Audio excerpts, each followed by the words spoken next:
안녕하세요. 진단검사의학과 전문의 샛별입니다. 오늘은 CLS 가이드라인 M47에 나와 있는 혈액배양 검체 채취법에 대해서 알아보겠습니다.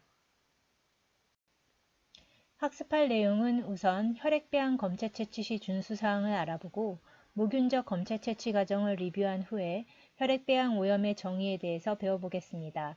혈액배양 검체 채취 시 준수사항의 내용으로는 배양병의 종류와 검체 분주량, 체열 위치, 카테터 관련 혈류 감염의 검체 채취 부위, 체열 시기, 혈액 분주 순서, 검체 운반에 관한 내용이 포함되겠습니다. 자, 시작해 볼까요? 혈액배양병은 한 세트로 구성됩니다. 균성장에 산소를 필요로 하는 호기균을 배양하는 호기병과 균성장에 산소가 없어야 하는 현기균을 배양하는 현기병으로 구성되지요. 호기병에는 에어로빅, 현기병에는 어네어로빅이라고 적혀 있습니다. 혈액배양 시 반드시 2세트 이상의 검체를 채열해야 합니다. 성인 환자에서 한 세트만의 혈액배양은 균이 자라도 오염균 여부를 판정할 수 없어 결코 시행하지 않습니다. 참고로 본원의 호기병은 빨간색, 현기병은 파란색입니다. 여기서 주의할 것이 있습니다. 배양병 제조사에 따라 호기병이 파란색, 현기병이 빨간색으로 반대인 경우가 있을 수 있으니 참고하셔야 합니다. 2세트의 검체는 각기 다른 2곳의 정맥에서 채열합니다.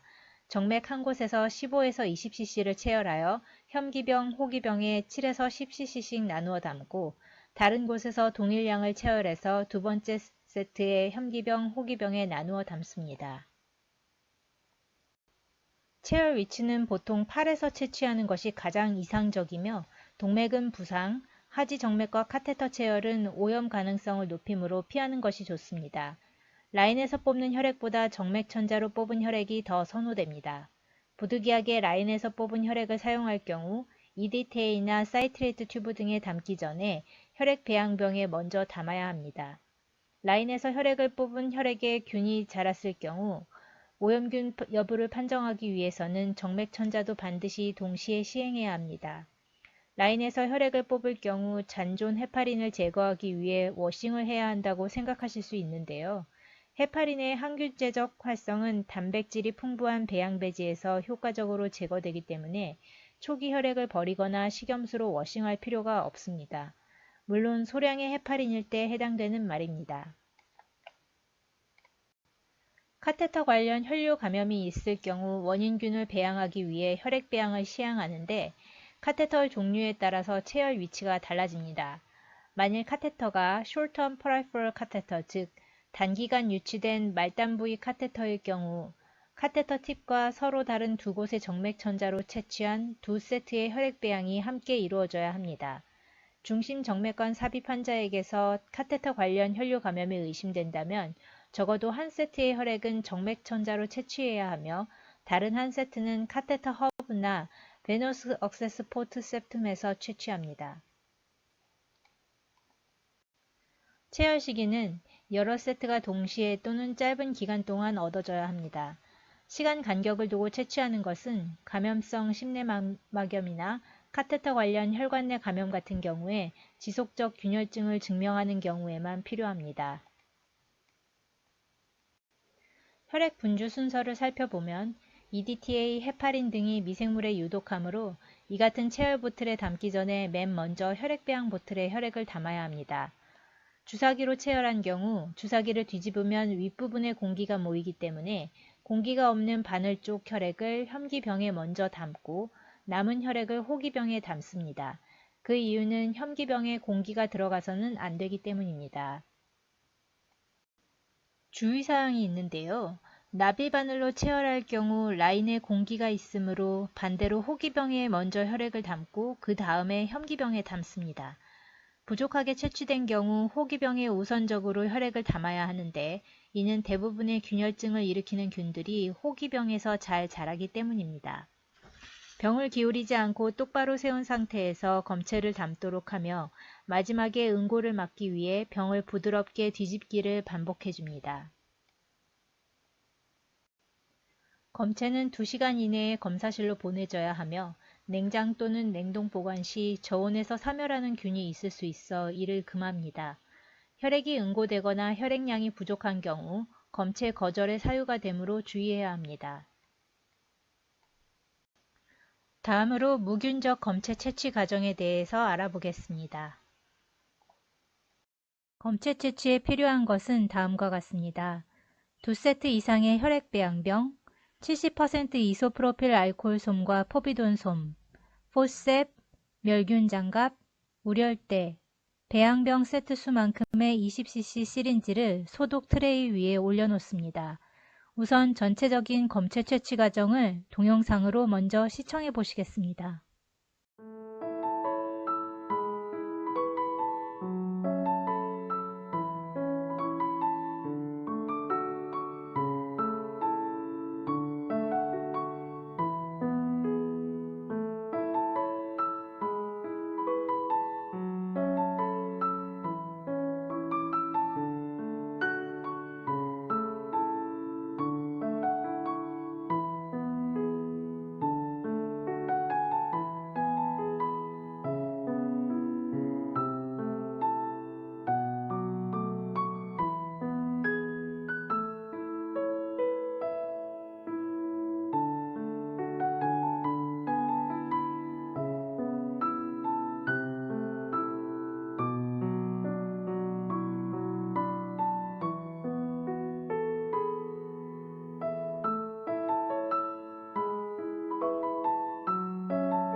이제 무균적 검체 채취 과정을 하나하나 다시 짚어보겠습니다. 우선 혈액배양배지병 뚜껑의 고무 부분을 70% 이소프로필 알코올로 3개 문질러 소독하고 알코올이 마를 때까지 기다립니다. 우열대를 감고 팔의 혈관 위치를 먼저 확인하고 체열할 위치를 정한 뒤 우열대를 다시 풀어놓습니다. 체열 부위를 70% 이소프로필 알코올로 동심원을 점점 크게 그리며 30초간 문지릅니다. 그 후 알코올을 자연 건조시키는데 이때 입이나 손으로 바람을 일으켜서는 안 됩니다. 두 번째 소독제인 베타딘, 즉 포비돈 아이오딘으로 다시 소독합니다. 베타딘을 바른 채 2분간 기다려 완전히 마르기를 기다리는데 이는 베타딘의 소독 효과가 나타나는데 일정 시간이 소요되기 때문입니다.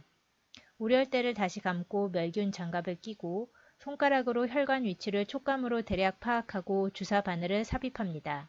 이때 멸균 장갑을 끼지 않은 손으로 주사 바늘이 들어갈 위치를 손가락으로 만지지 않으며 손가락이 주사 바늘에 닿아서도 안 됩니다. 주사기로 한 번에 15에서 20cc의 혈액을 체열합니다. 혐기병에 먼저 검체를 7에서 10cc 담고 그 다음 호기병에 남은 7에서 10cc의 혈액을 담습니다. 환자의 팔에 묻어있는 베타딘을 알코올로 반드시 닦아내야 하는데 이는 포비돈의 요오드 성분이 피부로 흡수되어 갑상선 기능 이상을 유도할 우려가 있기 때문입니다. 혈액배양 배지병에 검체를 담기 전에 다른 체열 보틀에 먼저 검체를 담으면 각 보틀 내부의 성분이 바늘을 오염시킬 수 있으므로 이를 금합니다. 잠시 피부 소독제에 대해 리뷰해 보겠습니다.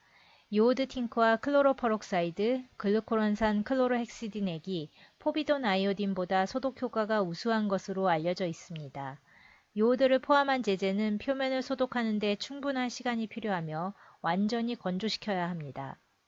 글루코론산 클로로헥시딘액은 닦아낼 필요가 없으나 2개월 미만의 영아에게는 사용할 수 없습니다. 마지막으로 혈액배양 오염의 정의를 알아보겠습니다. 혈액배양에서 오염이란 2개 이상의 세트 중에 1개의 세트에서 하나 또는 2개의 병에서 특정 균주가 분리된 경우입니다. 즉, 2세트 모두에서 다음과 같이 균이 자랐다면 분명한 병원균이지만 다음과 같이 한 세트에서만 자라면서 다음과 같은 특정 균주가 자랐다면 오염균으로 판정합니다. 이 균주들 중 어떤 것은 한 세트가 아니라 2세트에서 모두 자랄 경우 병원균으로 판정할 수도 있으므로 반드시 2세트 이상 혈액배양을 해야 오염균 판정 여부가 가능해지는 것입니다. 따라서 성인에서 한 세트의 혈액배양 오더가 났다면 균주가 자라더라도 오염균인지 여부를 판단할 수 없으므로 반드시 주치의에게 한 세트가 맞는지 확인해야 합니다. CLSI 가이드라인 상에서는 가장 좋은 혈액 채취 프로토콜을 사용한다고 해도 오염률을 2% 미만으로 줄이는 것이 불가능하다고 언급할 만큼 무균적 검체 채취는 까다로운 것임을 알 수 있습니다. 지금까지 혈액배양 검체 채취법에 대하여 알아보았습니다. 경청해 주셔서 감사합니다.